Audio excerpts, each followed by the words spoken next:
The sun was barely up over the Brooklyn Bridge when Daniel Roth revved the engine of his brand-new, candy-red Italian supercar. The throaty growl echoed off brownstone walls as he wove through the Lower East Side, a blur of designer sunglasses and impatience. At 38, Daniel had turned a college coding project into a billion-dollar fintech platform. He wore his success like a suit of armor, bespoke clothing, a steel credit card, a watch that cost more than most houses. Today, he was heading to a breakfast with European investors who could triple his company's valuation, and nothing was going to slow him down. At a traffic light, he glanced at his phone. A text from his younger sister, Vanessa, popped up. "Dad's doctor called again. He's worse. You really should visit." Daniel's thumb hovered over the reply. He shoved the phone into the cup holder. Not now. He couldn't afford an emotional detour. He gunned the engine, splashing through a pothole filled with last night's rain. On the sidewalk, a woman pushing a stroller jumped back as muddy water arced onto her jeans. She shot Daniel a look that could cut granite. He didn't notice. He was too busy checking his hair in the rearview mirror. 2 blocks later, as he turned onto a narrow street lined with food trucks and mom-and-pop shops, a loud bang jolted the car.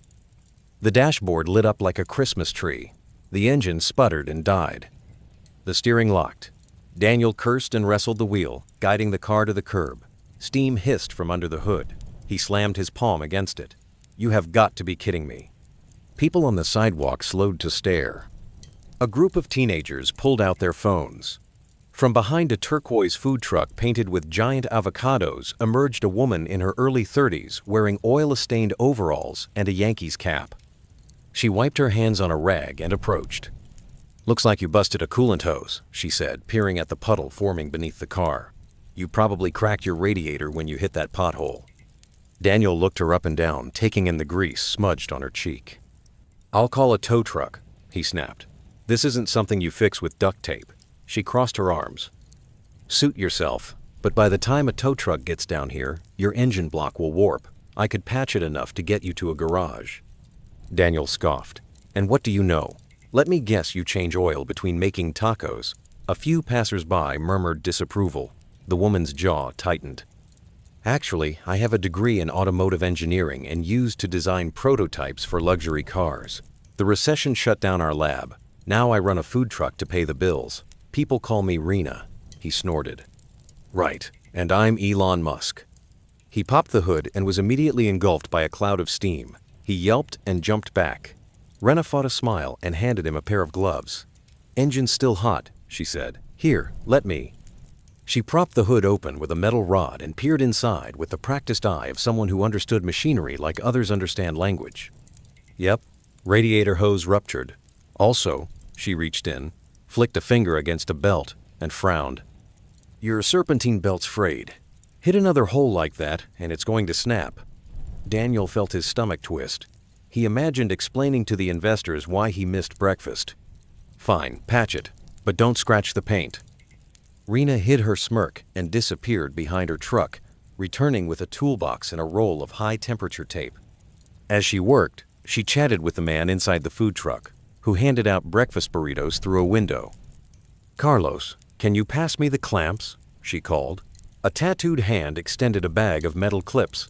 Rena slid under the car, legs protruding, and began tightening bolts. Daniel paced. He called his assistant.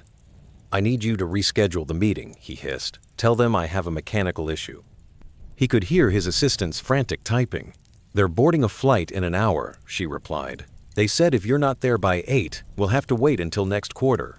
Daniel clenched his fists. Sweat beaded on his brow despite the crisp morning air. The smell of sizzling eggs drifted from the truck. Rena slid out from beneath the car and wiped her hands. "Okay, I patched the hose. The radiator will hold for about 10 miles if you go easy. But that belt is a ticking time bomb. Where's your meeting?" "Midtown," he muttered. "In 40 minutes. "You'll never make it in this without the belt snapping," she said, matter-of-factly. "I have one that might fit, but I'd have to pull it from my generator, and I'd need help installing it. These engines are trickier than they look." Daniel raised an eyebrow. "You expect me to help?" She shrugged. "It's either that or you call a tow and miss your meeting. I'm offering a solution."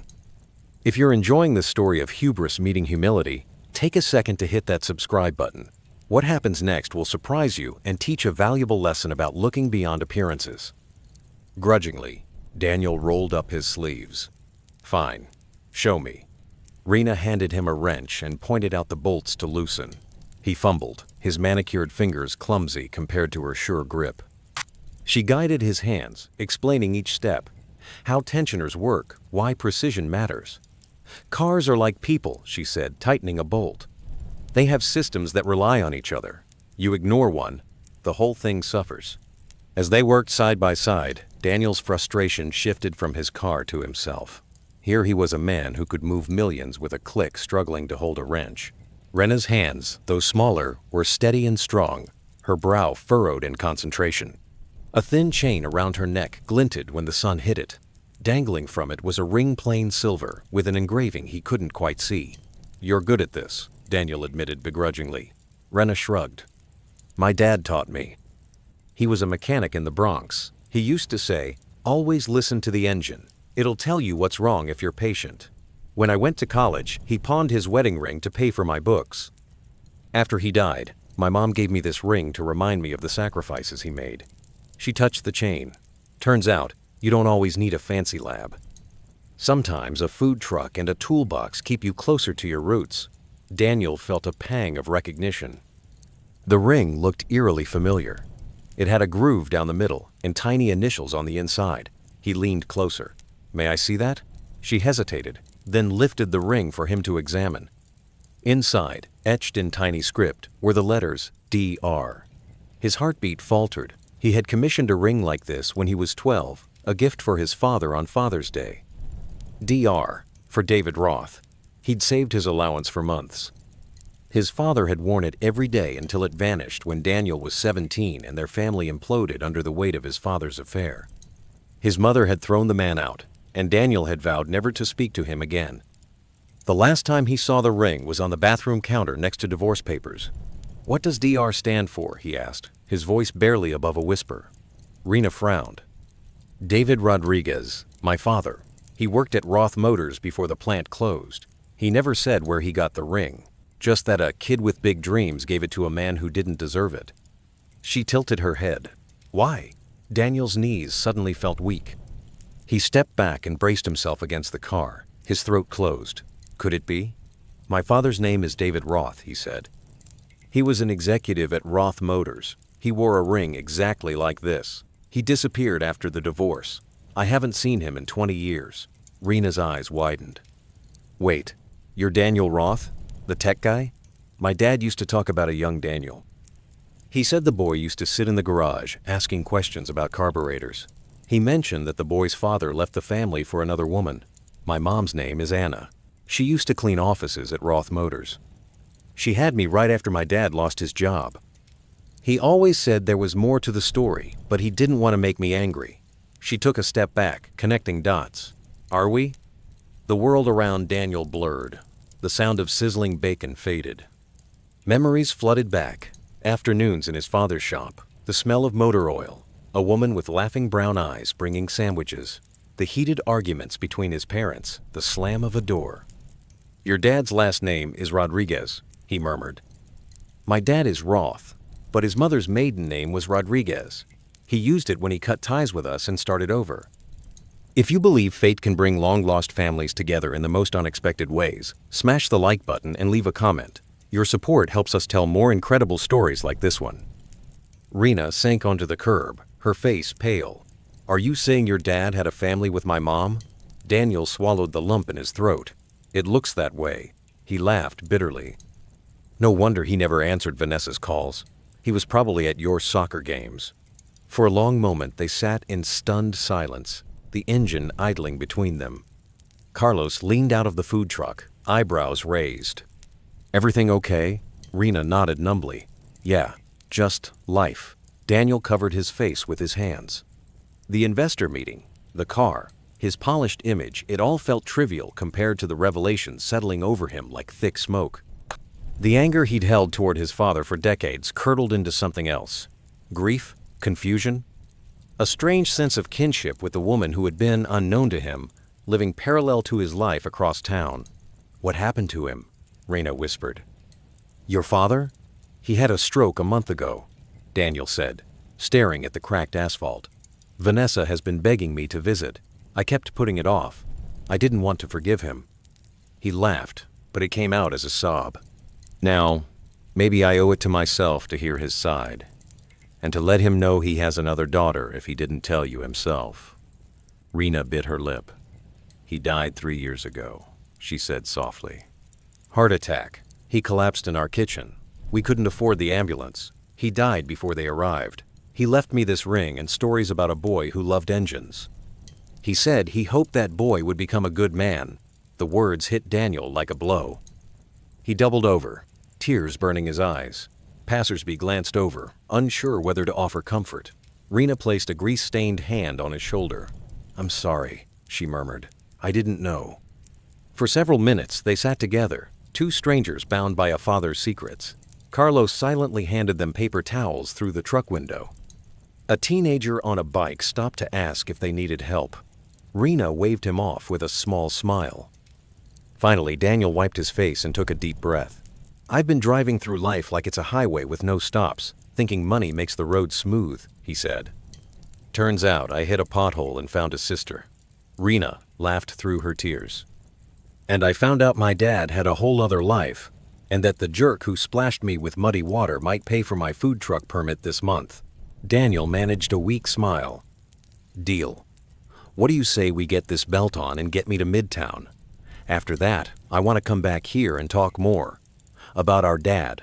About family. Together, they finished installing the belt. Rena reconnected the radiator hose, topping off the coolant with liquid from a recycled water jug. Daniel's shirt was ruined, his fingers blistered, but for once he wasn't thinking about appearances. He was thinking about the ring in Rena's hand, the stories he'd never heard, the man he'd condemned without listening. The engine roared to life. Rena wiped her forehead and leaned against the bumper. Go slow, she warned. If the temperature gauge goes above halfway, pull over and let it cool. Don't push it. Daniel nodded. He hesitated. Thank you, he said. Not just for the car, for everything. Don't thank me, Rena replied. Thank the pothole. She grinned. It did what life tries to do all the time. Make us slow down and see what we're missing. He climbed into the car and rolled down the window. Would you be interested in a job? Not in my company yet, but I'm investing in an electric vehicle startup. We need someone who understands engines and cares about people. Someone like you. Rena blinked. You're serious? As serious as a cracked radiator, he said. Full salary, benefits, equity, and we'll get you a new generator for your truck. Her eyes shone. I'd have to think about it, she said, her voice trembling. I have customers who depend on me, but maybe I could do both. Make engines greener and still feed the neighborhood. If there's one thing I've learned today, Daniel said, it's that life isn't either, or it's both, and. He waved and eased the car into traffic, driving slowly, as if for the first time he understood the fragility of metal and flesh. He made it to the investor meeting with 15 minutes to spare, shirt wrinkled, grease on his collar. The Europeans raised eyebrows. He told them the truth. He shared the story of the pothole, the mechanic, and the ring. He confessed that he almost missed a once-sign-of-lifetime opportunity because he judged a book by its cover. The room was silent. Then one of the investors, a gray-haired man with kind eyes, stood up and applauded. Anyone who values people over polish is someone we want to work with, he said. They signed the deal. The next day, Daniel showed up at Rena's food truck with a check for $10,000 and a handwritten note. For the new generator, keep cooking, keep building. P.S. Let's have dinner, family dinner on Sunday. He also showed up at his mother's house, ring in hand, and told her everything. There were tears, anger, laughter. Healing began. Weeks turned into months. Rena split her time between the electric vehicle startup and her food truck. She created a program teaching local teens how to repair engines and cook healthy meals. Daniel spent afternoons volunteering there, hands grease-stained, hair unstyled, heart full. He and Vanessa visited David Roth's grave together, placing 2 rings on the stone, one that said DR and one that said RR, for Rena Rodriguez. They whispered stories about their father and forgave him. if not for the secrets he kept then, for the love he tried, however clumsily, to give. On a bright October morning, Daniel stood on a makeshift stage at the community center's grand reopening. Behind him hung a banner, Roth Rodriguez Family Center for Innovation and Community. Kids ran around with remote control cars they'd built. Tables overflowed with tacos and homemade lemonade. Rena adjusted a microphone and elbowed him. "Remember when you thought I was just a taco lady?" she teased. He grinned. "Remember when you thought I was an irredeemable jerk?" They both laughed. Daniel turned to the crowd. "If there's anything this journey has taught me," he said, "it's that family isn't just blood. It's the people who show up when your engine fails. It's the strangers who become siblings. It's the potholes that stop you long enough to see what really matters." He paused, emotions swelling. "We're going to build cars that don't pollute and communities that don't pollute hearts. We're going to listen to engines, to each other, to the truth hidden in the noise. And we're going to honor the people whose sacrifices brought us here." The crowd erupted in applause. Rena hugged him, grease and all. Vanessa wiped away tears. The sun shone down on a street that once divided two worlds and now connected them. If you've been touched by this story of unexpected family, redemption, and the power of slowing down, please like, subscribe, and share. Your support helps us bring more real stories of human connection to life. And remember, sometimes the worst potholes lead to the most beautiful destinations. Daniel kept his promise to slow down.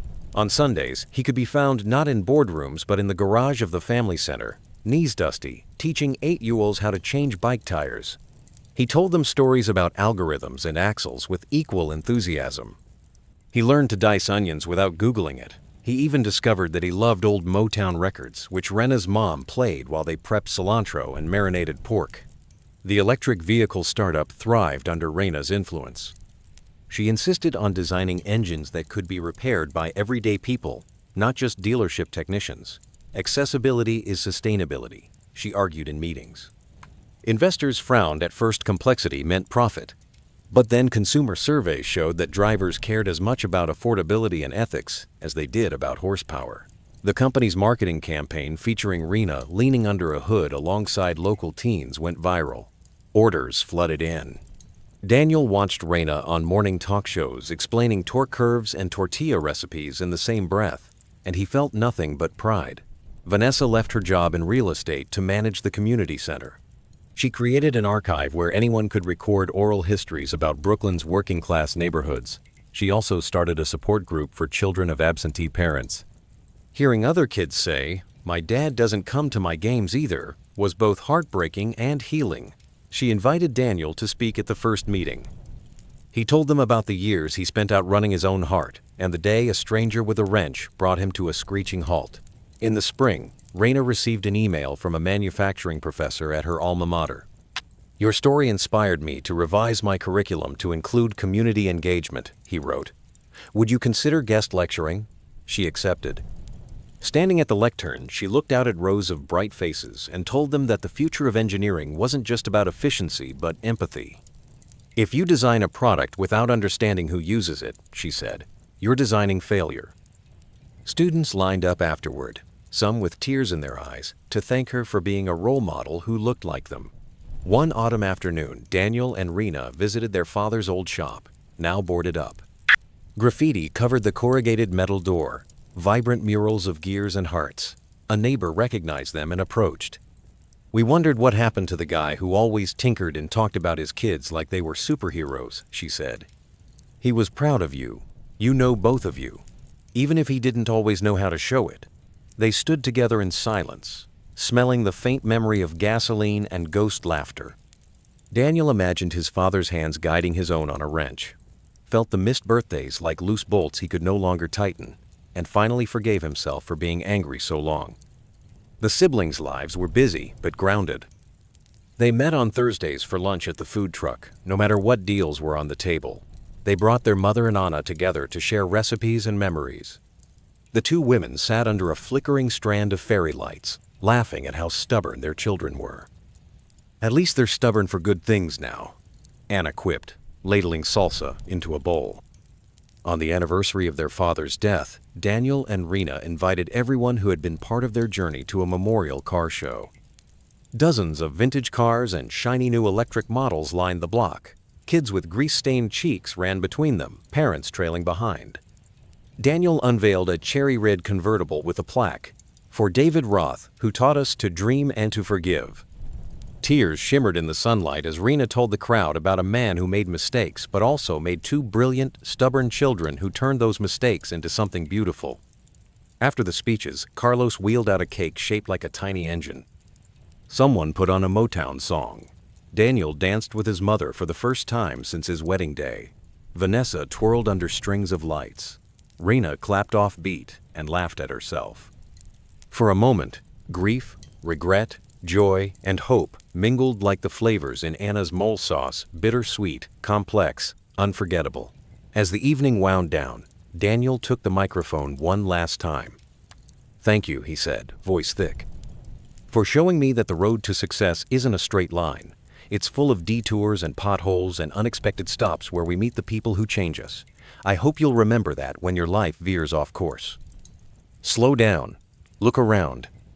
You might find family in strangers and purpose in broken engines." He paused, then added with a smile, "Also, invest in good suspension." The crowd roared with laughter. If this epilogue reminds you that redemption is a journey, not a destination, please share it with someone who needs hope.